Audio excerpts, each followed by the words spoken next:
Welcome to the I Just Feel Like podcast, where we drop new audio every Tuesday morning and new videos every Tuesday evening. You can subscribe to our YouTube channel by typing in the search, I Just Feel Like Podcast. If you like this episode at the end, please give us a 5-star rating and leave a review of your favorite part of the podcast. I'm Mary. And I'm Ramona. And welcome to the I Just Feel Like podcast. Period. Cheers.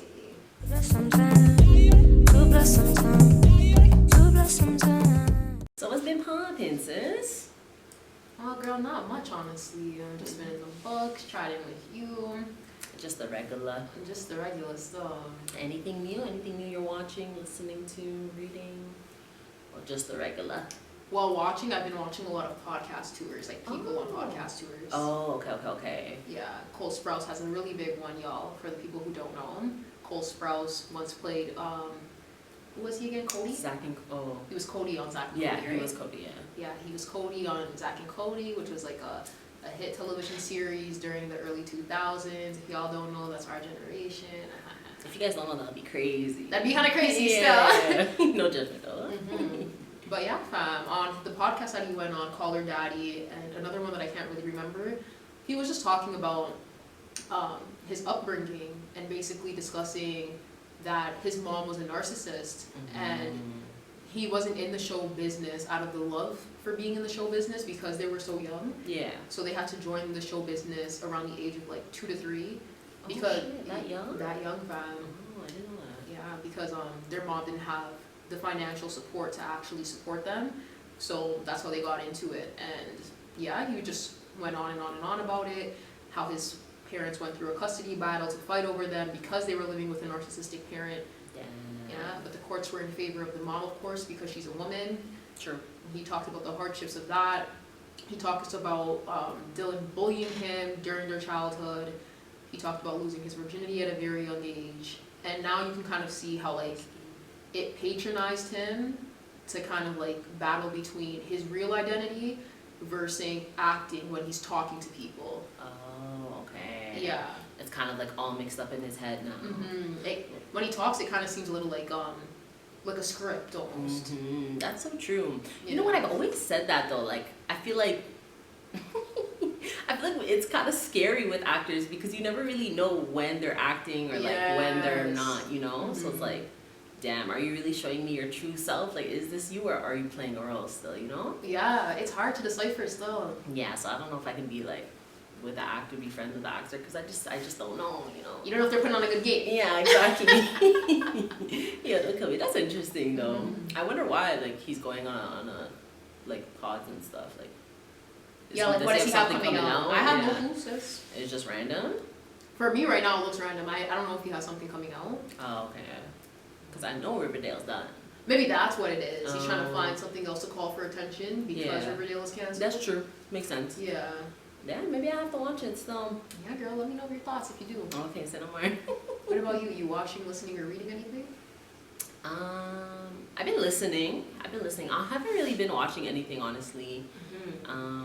But I've been listening to this new album by Uncle Waffles, is her name, basically. Oh, and she's a DJ. But, like, it's, the genre is, like, amapiano. What is that? It's, like, it's a South African genre where it's kind of like Afro house.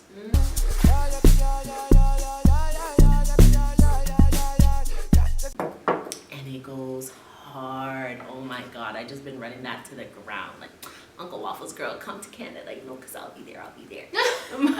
But it's so good, honestly. I feel like a lot of the things that I listen to, like the music that I listen to now is just straight amapiano because it's like, it just goes hard, because honestly I love house music, and like just the bass and the beats that you hear like the DJs playing, it's just like, damn. And it's not like there's barely any lyrics, you know? Mm-hmm. It's just like you're just listening to beats straight, you know? That's nice for working out.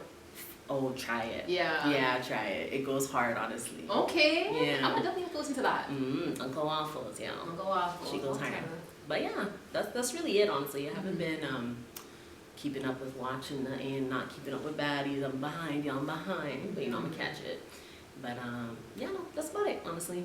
Alright, say no more. Yeah, I kind of feel like I told you this like going into our main segment.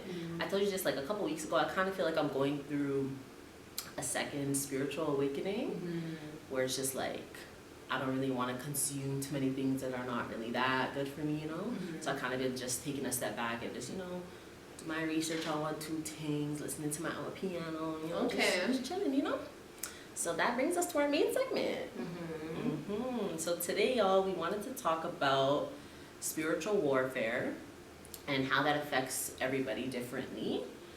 So do you feel like you've had a moment in time where, you know, well, you know what, let's explain what spiritual warfare is for the listeners.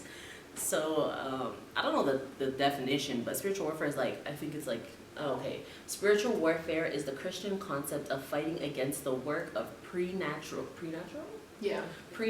evil forces. It is based on the biblical belief in evil spirits or demons that are said to intervene in human affairs in various ways. Jehovah Jesus Christ, my Jesus Christ, my Yeah, but so you see how it's a Christian, like I don't really think you have to be a Christian to like kind of go through spiritual warfare, because we're all like spiritual beings, right, at the end of the day. So yeah, I think it's just like attacks from like evil forces that you can feel, you know? So I was gonna ask, like, do you feel like you've had that in a particular moment in your life, like where you feel like you're being spiritually attacked or like spiritually tormented in a way? I think in like my teenage years, I was going through spiritual warfare. I didn't really know who I was, and I didn't really like understand people. Yeah. So because of that, I feel like that's how I got into smoking weed, skipping class, not paying attention to anything. Like the way how my brain has developed now, a lot of people are like, oh, it's because you're older, it's with time, it's with age, and maybe the influences of like your friends and your boyfriend and everything. But what I really feel like it was during that time I wasn't focused. I was like afraid of my own capabilities. I was afraid of like reaching any potential, because I didn't want people to really have an expectation that I always had to be a certain way. And it's funny because a girl I go to school with actually said something very similar, where like she's very much so on her shit and upkeeps with herself, but she doesn't want people to place an expectation of her where she always has to upkeep with that exact persona. Yeah. So for me, I felt the same exact way, but I didn't understand that it was only crippling me. So I wasn't choosing the right friends. I wasn't speaking the way I wanted to speak. I would just kind of like be a chameleon in a sense. I would just adapt myself to any situation I was in, whether that be somebody is getting drunk in the bathroom, then so am I, sort of thing. Like my body was just like leaning towards everything. And then I realized that over time of like losing friends, family hardships, and just like the trials and errors of life. Just life, Somewhere along the midst of that, I kind of like turned off my humanity, kind of like in Vampire Diaries. And because of that, yes, I did grow. I did get smarter in school. I did reach a capacity where I kind of understood myself more, my decision making, building confidence in myself, self-love. But what I did lose was a lot of like trust and respect for people. Fuck. And then it's just like, what's worth it, you know? It's like, yeah, you grew in everything, but it's like, if you don't see that morality in like people and you can't trust them, and like, I guess you're not empathetic towards them, or you don't have sympathy, you know? It's just like, then what type of human are you really, you know? Like, what type of soul are you really? Because like, you know, we're all connected, you know? Like I say, we are all one, you know? But if you don't feel that way towards people, I kind of feel like you're kind of out of alignment with your spirit in a way, you know? Depending on what your purpose is, for sure. Yeah. I know my purpose for me is definitely people, because I can't function without seeing humans. If I'm like isolated for too long, some people can function like that. If you're naturally introverted, you can really go days without seeing people and function completely normally. I can't. I need interaction. I need to be social in order to like enlighten myself. So I was going through long periods of just like being isolated and thinking like I was depressed, when in all reality like something was fighting me, and it was like anxiety and like different things telling me that I was incapable of seeing people, because I had a lot of expectations. So I felt like if something didn't go a certain way, or like if somebody was too high rate on a day that I was very chill, like they're just gonna fuck with my energy. I was becoming like afraid to live at a certain point. I was going through spiritual warfare. So then I realized all of this is coming with me battling the loss of humanity because I don't realize that people are still people. Yeah, that makes sense, honestly. Yeah. And I feel like with that as well, like, well, knowing you personally, like, I know, like, how you feel about people, you know? So I feel like it's kind of like a mechanism where you're just trying to protect yourself, so it's easier for you to just kind of, like, turn off your humanity, you know, so you don't get hurt in a way. Exactly, yeah. Yeah. But the thing is, like, you know, it's life, you know? Like, you have to get hurt, you have to go through it, you just have to take that risk because, like, regardless, we have to treat people with that same respect and, like, the trust and whatever, you know, because of that human connection that we do have. Yeah, that's very true. But I also do feel like, in the same aspect, spiritual warfare is needed because there are certain aspects that you can't unpack naturally, so God will force you into those uncomfortable situations, so you're forced to have to go through that. Yeah. You know? You're right, still. I feel like, there's a saying that they have, it's called, like, you go through the dark night of the soul, where it's, like, either before, like, you have a spiritual awakening or, like, while in your spiritual awakening, where you go through times of, like, darkness and you have, like, symptoms of depression and you just feel down and, like you said, you don't really know your purpose, you just feel lost in life. And I feel like you said, you have to get to that point to have that spiritual awakening because that is the growth that you will see. You know, sometimes people need to be at the bottom to kind of rise up. Yeah. You know what I mean? So I feel like it is something that everybody goes through, that you, like, spiritual attacks, spiritual warfare. First of all, we're all going through it in the whole world because it's a divide between the government and us. It's a spiritual war going on. I just want to say that. But yeah, it is important to have because you grow out of it, you know, and you see, like, this is the bottom. It can't get any worse than this. Let me just move on up. Yeah. And I'd say that power dynamic between the government versus us is really like power versus humanity. Exactly. Because, the government, I'm telling you, the government knows. They're not, we always say the government, but I mean, like, you know, the top people, you know? Like what is it? The World Economic Forum? Yeah, bro. All of them, the elites, like, they know the power that we hold and, like, within our spirit and within our soul. So that's why they always, like, push these things that kind of, like, crush it and, like, distract us, you know, from realizing our potential and realizing our power, you know. But y'all, we have to overcome that still. I do feel like, honestly, that, like, we will eventually, but it's a work in progress, honestly. That's very true. Yeah. What about you? Have you experienced any spiritual warfare that maybe brought to light your newest spiritual awakening? Yeah, definitely. Like, I definitely went through that period where I had, like, the dark night of the soul. Damn, it was a rough time, honestly. And it was, like, because I'm also, like, the person where I'll be going through something, but, like, nobody will know, you know? Like, I'll just be going through it in my room, you know? But it was a hard time. I remember specifically, it was the month of October. My B-Day? Your B-Day. And it was in, like, 2021. So I kind of had, like, my first spiritual awakening, like, 2020, 2021. And then that month, like, something happened. And it was just, like, I feel like it just threw me for a loop. And I was just going through it, honestly. What was that something? You don't have to get into detail, but just give us, like, an overlaying arch of, like, what that something was.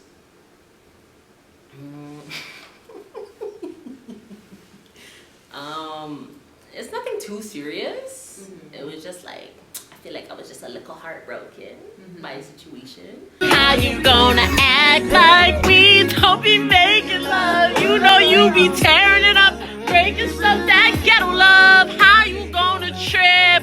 How could you forget? How you gonna act like that? But it wasn't too serious, honestly. But it kind of, like, I don't know, I just started to think real dark thoughts and I was just in a real dark place. And then also when I'm in a dark place, I feel like I feed that sometimes, you know? Like, if I'm having a, like I told you, I was watching Seatbelt Psychic yesterday, I was crying, you know? But once I start crying, I feel like I need to continue crying because now it's a crying session, you know? So when I was going through that dark time, it was just continuous added darkness because I'm like, I'm already in this place, like, let me just let it all out, you know what I mean?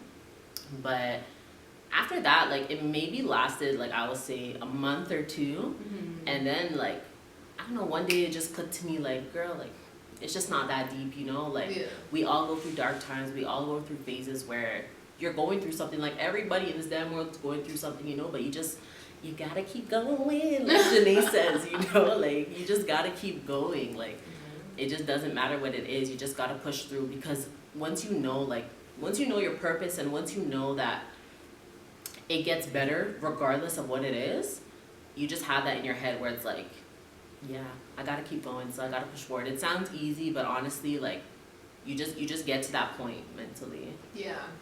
But yeah. And girl, I also had a time where I feel like spiritual attacks and like spiritual warfare is like with sleep paralysis and shit, you know? Like we both experienced sleep paralysis. The scariest that shit thing is of life. scary Yeah. as hell. So I feel like that's also a point in your time where you are being spiritually attacked as well, you know? Yeah, fuck that. I never want to experience that again. That was crazy.